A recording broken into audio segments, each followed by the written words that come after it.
बात करें जम्मू की तो एक बार फिर से बंद का आह्वान जो है वो सामने नजर आ रहा है। और बात करें जम्मू कश्मीर के अंदर इस समय वेयर हाउस ट्रेडर फेडरेशन द्वारा जो है वो ऐलान कर दिया गया है। अंकुश, क्या कुछ कहना चाहेंगे इस समय मौजूदा स्थिति को आप देख रहे हैं?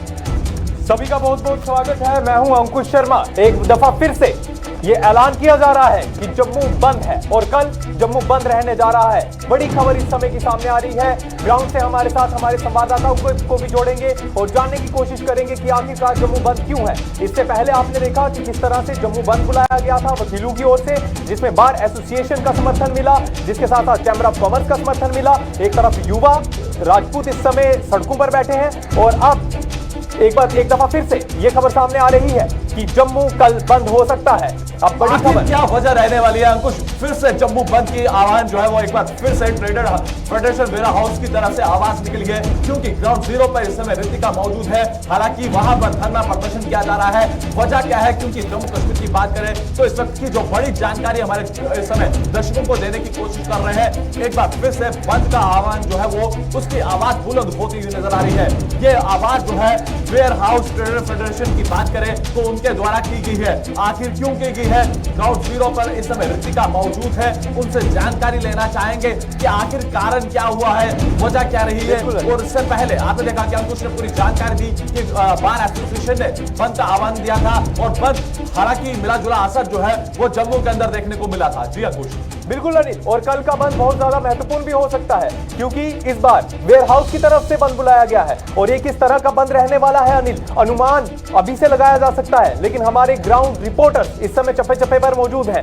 रितिका से भी जानेंगे कि आखिरकार जम्मू में वेयर हाउस ट्रेडर्स फेडरेशन की तरफ से आखिरकार किस चीज का बंद बुलाया गया है। क्या ऐसा तो नहीं है कि इस समय वेयर हाउस की तरफ से भी कहीं ना कहीं अब समर्थन मिलता हुआ नजर आ रहा है, या फिर वकील हो या फिर युवा राजपूत सभा के लोग हो। लेकिन ये देखना जरूरी होगा कि आखिरकार समर्थन जो है वो किसको मिलने जा रहा है, आखिरकार ये बंद किस प्रकार का रहने जा रहा है अनिल। देखिए, निश्चित तौर पर मान के चल सकते हैं कि जो इस समय मौजूदा स्थिति जम्मू कश्मीर के अंदर चलती हुई नजर आ रही है और क्या कुछ वहां पर पूरा माहौल बना हुआ है ये जानना भी जरूरी है। और जिस तरह से वेयर हाउस ट्रेडर फेडरेशन की बात करें तो कुछ देर पहले प्रदर्शन किया जा रहा था, क्योंकि ग्राउंड जीरो पर रितिका वहां पर मौजूद थी, उनसे बातचीत कर रही थी, वो भी हम आपको बताएंगे और उनके साथ भी बातचीत करना चाहेंगे। दीपक गुप्ता भी यहाँ पर जरूर उनसे भी बातचीत करेंगे, क्योंकि फोन लाइन पर हम लगातार उनसे संपर्क करने की कोशिश कर रहे हैं, साधने की कोशिश कर रहे हैं। स्क्रीन पर आप इस समय देख रहे हैं बड़ी खबर, कल जम्मू बंद, कल एक दफा फिर से जम्मू बंद रहेगा। इस चीज की पुष्टि अभी कुछ देर में हो जाएगी जब रितिका हमारे साथ जुड़ जाएंगी और रितिका से जानकारी लेने की कोशिश करेंगे कि आखिरकार ये बंद किस चीज का बुलाया गया है। रितिका किस चीज का बंद बुलाया गया है कल वेयर हाउस की तरफ से? आपको बता दूं कि इस वक्त वेयर हाउस नेहरू मार्केट में हम लोग मौजूद हैं। इनकी तरफ से कहा जा रहा है कि कल जम्मू बंद किया जाएगा। विरोध प्रदर्शन इसलिए किया जा रहा है क्योंकि फूड एंड सप्लाई विभाग की अगर बात करें, सुबह वो लोग भारी पुलिस बल के साथ इस मार्केट में पहुंचते हैं। यहाँ पे तलाशी अभियान शुरू कर दिया जाता है। जब मार्केट के प्रधान ने उनसे पूछने की कोशिश की तो दीपक भगत नाम बताया जाता है ऑफिसर का, उन्होंने बदतमीजी की इनके साथ और यही मांग की जा रही है कि जो ये अधिकारी है इन्हें इनके पद से हटाने का कार्य किया जाए, वरना जम्मू बंद रहेगा और इसी प्रकार के प्रदर्शन होता रहेगा। दीपिका आपके पीछे दीपक गुप्ता जरूर होंगे, इस समय प्रदर्शन कर रहे हैं, जो उनके प्रधान है उनसे बातचीत करवाएं, क्योंकि क्या वजह रही है, आखिर किस वजह से सर्च ऑपरेशन वहां पर किया गया, क्यों, क्या कारण रहे होंगे, उसके लिए जानना भी जरूरी है, अपने दर्शकों तक जानकारी पहुंचाना जरूरी है। रितिका, आप दीपक गुप्ता जी के पास जाएं, उनसे बातचीत करें और दर्शकों को बताएं कि आखिर क्यों जम्मू बंद रहने वाला है।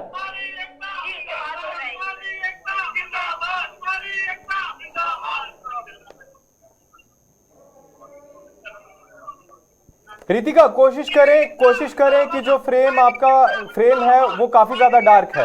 रितिका जी, आपको बता देना चाहते हैं ताकि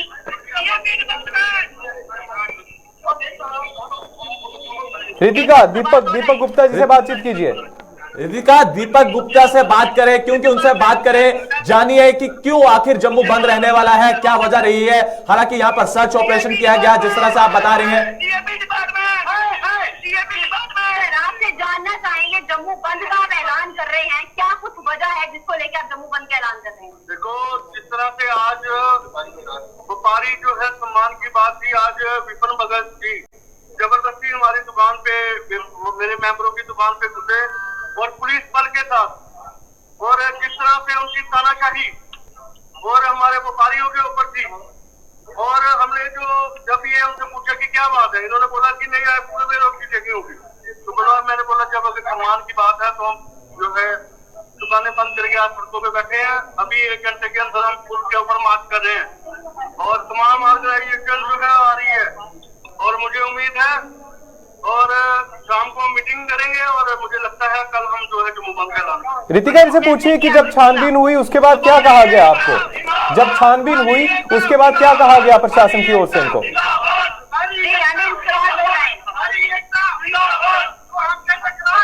रितिका, सवाल यहाँ पर यह है कि मौजूदा स्थिति क्या बनी है। जिस तरह से दीपक गुप्ता बता रहे हैं कि वहां पर अधिकारी आते हैं और छानबीन करते हैं और उनसे बदतमीजी तक करते हैं। आखिर वजह क्या रही है? बदतमीजी की वजह रही है और उसी की वजह से कल जम्मू बंद रहने वाला है। यहाँ पर इस समय वो कह रहे हैं कि अभी अंकुश देखिए, आपने उन्होंने सुना होगा कि दीपक गुप्ता कह रहे हैं कि अभी कुछ देर के बाद जो है पुल पे भी जाएंगे और पुल को भी ब्लॉक किया जाएगा। हालांकि वहां पर 144 सेक्शन जो है वो इंप्लीमेंट की गई है। रितिका, ग्राउंड जीरो पर लगातार दीपक जी से बात करें क्योंकि क्या उनकी कोई बड़े अधिकारी से बातचीत हुई हो इस समय या डीसी मैडम से बातचीत हुई हो? उसी बात का इंतजार किया जा रहा है। तमाम व्यापारी वर्ग से जुड़े हुए लोग यहाँ बैठे हुए आप तस्वीरों में देख सकते हैं और इनका कहना है कि जब तक सस्पेंड नहीं किया जाता ये लोग यहाँ से नहीं हटेंगे। कुछ ही देर में पुल के ऊपर जाने का कार्य जो है इनके द्वारा किया जाएगा। उसी के बाद ये डिसीजन भी लिया जाएगा कि कल जम्मू बंद किया जाना है या नहीं। रितिका, हमारे दर्शक यहाँ पर ये समझने में काफी ज्यादा कंफ्यूज हो रहे होंगे कि कल आखिरकार जम्मू बंद किस चीज को लेकर है। जो सर्च किया गया इनके पास आकर प्रशासन द्वारा, उसके बाद बदतमीजी हुई है या फिर इनसे कुछ इस तरह की बातचीत निकलकर सामने आई है? उस ऑपरेशन के दौरान कोई ऐसी बातचीत निकलकर सामने आई है, कोई ऐसे सुराग निकलकर सामने आए हैं जिसको लेकर इन्हें आपत्ति है? आखिरकार वजह क्या है रितिका? आपको बता दें कि वजह साफ सुथरी है कि सुबह के समय में स्टूडेंट सिक्योरिटी विभाग से जुड़े हुए लोग जो हैं पुलिस बल के साथ मार्केट में पहुंचते हैं बिना कारण बताए, बिना कोई खास वजह बताए जहाँ पे चेकिंग का कार्य जो है शुरू कर दिया जाता है। व्यापारियों की तरफ से सवाल उठाए जा रहे हैं कि आखिरकार क्यों किया जा रहा है और मत करें, ये तमाम चीजें आती है तो आगे बदतमीजी की जाती है और कहीं ना कहीं कहा जाए कि आपको सम्मान की बात है। ये चाहते हैं कि ये जो ऑफिसर जिसने इनके साथ मिसबिहेव किया है उसे उसके पद से रितिका, ये बदतमीजी पुलिस की तरफ से की गई है या फिर यहाँ के जो मुलाजिम जो इस समय वेयर हाउस के अंदर काम कर रहे हैं उनकी तरफ से शुरुआत की गई या फिर पुलिस की तरफ से शुरुआत की गई? जो इन्होंने बताया है इनकी तरफ से यही बातें निकल गई थी। इन्होंने बहुत आराम से उन्हें पूछा कि आप किस प्रकार से यहाँ पे चेकिंग कर रही हैं और क्यों कर रही हैं, पर इनके बदले में कारण जो था वो नहीं बताया गया और इनके साथ जो चेकिंग करने को लेकर जो बातचीत थी वो आगे बढ़ती ही गई। इसी पे खफा हो गए। अब आत्मसम्मान की बात से ये बात आ चुकी है। इसी के चलते कहा जाए कि अब पुलबंदी किया जाएगा और उसके बाद हो सकता है जम्मू बंद का बड़ा ऐलान जो है वो भी कर दिया जाए। रितिका, आपसे ये भी जानना चाहेंगे कि क्या इनको किसी और ऑर्गेनाइजेशन का, किसी और ग्रुप्स का समर्थन मिला है? अभी तक इन्होंने नाम निकाल के बाहर नहीं रखे हैं कि कौन कौन सी ऑर्गेनाइजेशन इनके सपोर्ट में है, पर अभी तक बात जो इन्होंने निकाल के कही वो यही है कि तमाम ऑर्गेनाइजेशन जो है जम्मू कश्मीर की वो इनके समर्थन में है और जल्द ही हो सकता है वो भी कभी इसके बाद इनके समर्थन में हमें नजर आए। अभी तक नाम जो है वो बाहर निकाल के नहीं रखे गए। रितिका, इस समय ग्राउंड जीरो पर आप देख रही हैं क्योंकि मौजूदा स्थिति को वहां पर पुलिस की डिप्लॉयमेंट कैसी है और पुलिस कितने अमले के साथ वहां पर तैनात है। अगर ये पुल की ओर बढ़ते हैं, अगर पुल को जाम करते हैं, क्योंकि आप देख रहे हैं कि धारा 144 वहां पर इंप्लीमेंट की गई है, तो मौजूदा स्थिति को देखते हुए क्या देख रहे हैं आप? आपको बता देना चाहते हैं, सब जानते हैं कि पहले से सेक्शन 144 जम्मू में लगाई गई है। तमाम पुलों के आसपास किसी को भी एकत्रित होने की जो इजाजत है वो नहीं दी जाती। इसी के चलते आसपास की सिचुएशन आपको दिखा दे। पुलिस बल जो है वो यहाँ पे तैनात है और इनकी तरफ से जहां तक अंदाजा लगाया जा रहा है पूरी कोशिश की जाएगी कि पुल की तरफ इन्हें ना बढ़ने दिया जाए, क्योंकि पहले से धारा लगी हुई है और धारा का उल्लंघन करने की इजाजत किसी को भी नहीं है और कहीं ना कहीं कानून के दायरे में रह के ही विरोध प्रदर्शन जो है वो सभी को करने होंगे। ठीक है रितिका, ठीक है। रितिका, आपको बनाए रखेंगे, आप अपनी नजर बनाए रखें, क्या कुछ वहां पर अगला स्टेप रहता है वो हमारे दर्शकों को जानकारी अपडेट देते रहना। और बढ़ते हैं अगली खबर की ओर। जी अंकुश। जी अनिल, अगली खबर जो है वो शोपियां से सामने आ रही है। शोपियां से सामने आ रही है जहां पर मैं आपको बता दूं एडीजीपी विजय कुमार की तरफ से बड़ी बात कही गई है। अनिल, एडीजीपी विजय कुमार का कहना है कि पिछले 2.5 सालों में सिर्फ शोपियां में, अकेले शोपियां में 250 आतंकवादियों को मार गिराया गया है। बहुत बड़ी खबर है अनिल, पिछले 2.5 सालों में सिर्फ शोपियां में 250 आतंकवादियों को मार गिराया गया है और अब काफी आतंकी जो हैं वो कम बचे हैं। 1 महीने के बाद जब सेबू के पेड़ से पत्ते झड़ जाएंगे तब वहां पर विजिबिलिटी कम हो जाएगी, जिससे एनकाउंटर में आसानी होगी। ये कहना है एडीजीपी विजय कुमार का।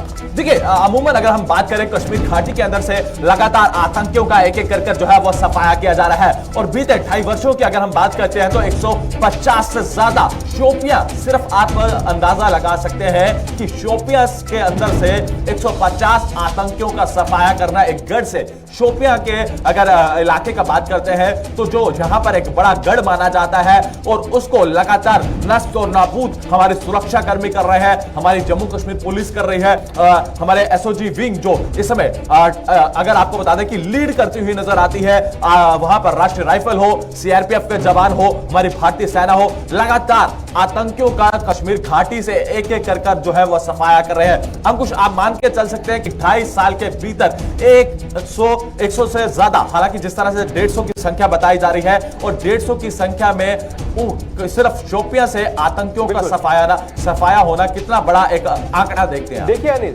जिस तरह से कल भी हमने अपने दर्शकों को बताया था कि डीजीपी दिलबाग सिंह की ओर से साफ तौर पर यह कहा गया है कि अब फाइनल वॉर करने की जरूरत है, अब आखिरी प्रहार करने की जरूरत है, आतंकवाद के ऊपर स्ट्रेटेजी तैयार है, यानी कि अब इंतजार किया जा रहा है मौके का, सही मौका मिलते ही आतंकवादियों का सफाया हो जाएगा। और जिस तरह से एडीजीपी द्वारा ये जानकारी दी गई है कि कश्मीर घाटी में जो ही सेबू के पेड़ों से पत्ते झड़ जाएंगे उसके बाद विजिबिलिटी बढ़ जाएगी, एनकाउंटर करना आसान हो जाएंगे। और बीते 2.5 सालों में 150 आतंकवादियों का मारा जाना सिर्फ शोपियां से, ये एक बड़ी कामयाबी है सिक्योरिटी फोर्सेस की। देखिए, लगातार सिक्योरिटी फोर्सेस जो है उनको कामयाबियां मिलती हुई नजर आ रही है, तो कहीं ना कहीं आप मानकर चल सकते हैं कि आने वाले समय में जिस तरह से कश्मीर घाटी से आतंकियों का सफाया होता हुआ नजर आ रहा है, तो एक बार फिर से कश्मीर घाटी हो या फिर जम्मू का इलाका हो, एक बार फिर से हरा भरा जो है वो आपको नजर आएगा। और जिस तरह से मेरा कहना नहीं है, ये जम्मू कश्मीर के माननीय उपराज्यपाल कहते हैं, ये डीजीपी दिलबाग सिंह कहते हैं और कश्मीर के एडीजीपी की बात करते हैं कि वो कहते हैं, और जम्मू कश्मीर के एडीजीपी मुकेश जी के अगर जिक्र करते हैं वो ये कहते हैं, क्योंकि जल्द ही एक बार फिर से वैसा माहौल देखने को मिलेगा, शांति भरा माहौल देखने को मिलेगा। और मौजूदा स्थिति की बात करें तो जिस तरह से हाल ही के दिनों में जम्मू कश्मीर के माननीय उपराज्यपाल ने साफ कहा था कि आखिरी कील जो है वो इस दौरान जो है आतंकियों का ताबूत में आखिरी कील जो है वो दाग दिया जाएगा। तो कहीं ना कहीं अंकुश मान के चल सकते हैं, ये इस समय जो स्थिति चल रही है, हाल ही के दिनों में आपने देखा कि केंद्रीय गृह मंत्री अमित शाह के द्वारा जो मीटिंग बुलाई गई जिसमें सिक्योरिटी को लेकर एक बड़ा मुद्दा, और उस पर जिसमें आपको बता दें कि यहां पर अजीत डोभाल जी का जिक्र करें, वो उस मीटिंग में मौजूद रहे। हालांकि जिस मीटिंग में वो मौजूद होते हैं वो एक बड़ी स्ट्रेटेजी बनती है, और उसके बाद आप देख रहे हैं कि केंद्रीय गृह मंत्री अमित शाह कहते हैं कि काउंटर सर्च ऑपरेशंस को बढ़ाया जाए। इनकाउंटर्स जिस तरह से लगातार आप देख रहे हैं कि कश्मीर घाटी से एक एक कर जो है आतंकियों का सफाया किया जा रहा है, तो कहीं ना कहीं ये मान के चल सकते हैं कि शोपियां से 150 आतंकियों का खात्मा होना, एक गढ़ से खात्मा होना, तो कितना बड़ा धक्का हो सकता है। और जिस तरह से पाकिस्तान लगातार एक्सपोज होता हुआ नजर आ रहा है, राजौरी का इलाका हो या फिर उसके साथ साथ सांबा सेक्टर हो, कठुआ सेक्टर हो, या ड्रोन के जरिए आपने देख रहे हैं कि ड्रोन के जरिए किस तरह से इस्तेमाल किया जाता है, हथियार यहां पर भेजे जाते हैं, नार्कोटिक्स यहां पर भेजा जाता है, यहां के जम्मू कश्मीर के युवाओं को खोखला करने का प्रयास किया जाता है। तो अंकुश, आप मान के चल सकते हैं, जो इस समय हमारे दर्शकों को हम जानकारी देने की कोशिश कर रहे हैं, अमूमन अगर हम बात करें तो यह आंकड़ा लगातार कश्मीर घाटी से आप देख रहे हैं कि किस तरह से एक एक कर आतंकियों का सफाया जो है वो किया जा रहा है। बिल्कुल बिल्कुल अनिल, और यहां पर एक बड़ी बात विजय कुमार एडीजीपी द्वारा कही गई है। उन्होंने साफ तौर पर कहा है कि अब काफी कम आतंकवादी बचे हैं। कहीं ना कहीं कम आतंकवादी बचने का मकसद केवल एक है, इशारा केवल एक है कि अब जम्मू कश्मीर से जल्द ही आतंकवाद खत्म होने वाला है। जितने गिने चुने आतंकवादी बचे हैं उन्हें भी मौत के घाट उतार दिया जाएगा अनिल। तो अमूमन अगर हम मान के चले तो देख सकते हैं कि आने वाले समय में कश्मीर घाटी से आतंकियों का जरूर आपको सफाया देखने को मिलेगा। हालांकि ये मेरा कहना नहीं है, ये जम्मू कश्मीर के माननीय उपराज्यपाल कहते हैं। और जिस तरह से आपने देखा कि इस समय ग्राउंड जीरो पर हमने आपको पूरी अपडेट दी है कि क्या कुछ कश्मीर घाटी हो या फिर जम्मू के अंदर हो, क्या कुछ घटना हुआ नजर आ रहा है। अगली खबर की तरफ बढ़ते हैं अनिल। अगली खबर है जल शक्ति विभाग से जुड़ी हुई। अनिल, बीजेपी जम्मू कश्मीर की तरफ से बड़ी बात कही गई है। एक ट्वीट किया है भारतीय जनता पार्टी जम्मू कश्मीर की ओर से और कहा गया है कि 1000 करोड़ रुपए से ज्यादा खर्च कर दिया गया है जल जीवन मिशन के तहत।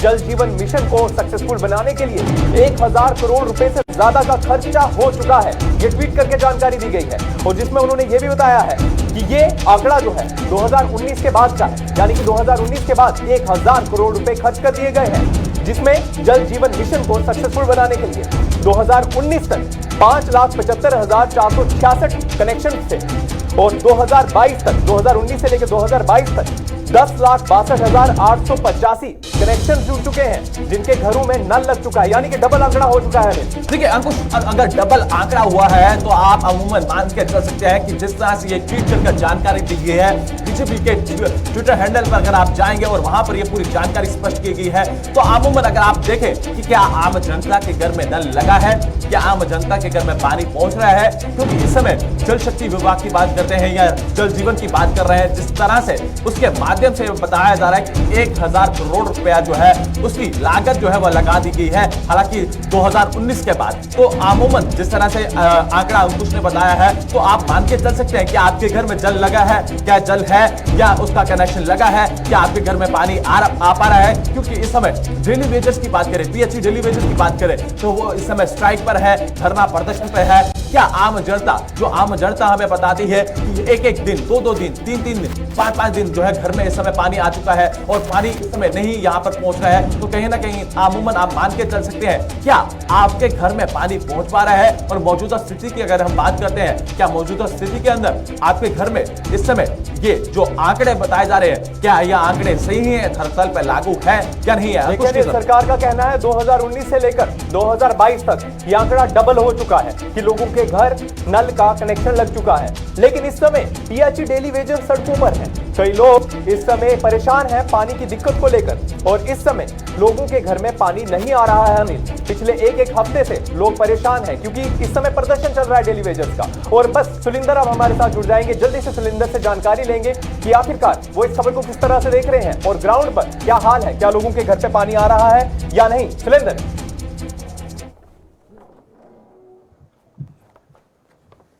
सुलिंदर से संपर्क करेंगे, सुलिंदर से जानने की कोशिश करेंगे कि क्या लोगों के घरों में पानी आ रहा है या नहीं, क्या पीएचई डेली वेजर्स की जो स्ट्राइक है इस समय उसको लेकर प्रभावित तो नहीं हुआ है जल जीवन, लेकिन इसके बीच पानी का नहीं आना और दूसरी तरफ सरकार का एक क्लेम करना कि हमने इतना खर्चा कर दिया, किस तरह से देखते हैं? देखिए अंकुश, अगर हम मान के चले सरकार जो आंकड़ा देती है उस पे आप घोर अपने दर्शकों को हम घोर दिलाने की कोशिश कर रहे हैं, क्योंकि 1000 करोड़ की अगर हम बात करते हैं, हालांकि ये लागत आंकड़ा कम नहीं है, अमूमन आप मान के चल सकते हैं। और इसके साथ साथ जो आंकड़ा बताया जा रहा है, देखिए ये स्क्रीन पर ये ट्वीट किया है, देखिए दर्शकों को हम दिखाने की कोशिश कर रहे हैं। सुरेंद्र हमारे साथ जुड़ चुके हैं, सुरेंद्र से भी बातचीत करना चाहेंगे। सुरेंद्र, किस तरह से देखते हैं आप? जी अनिल बताएं।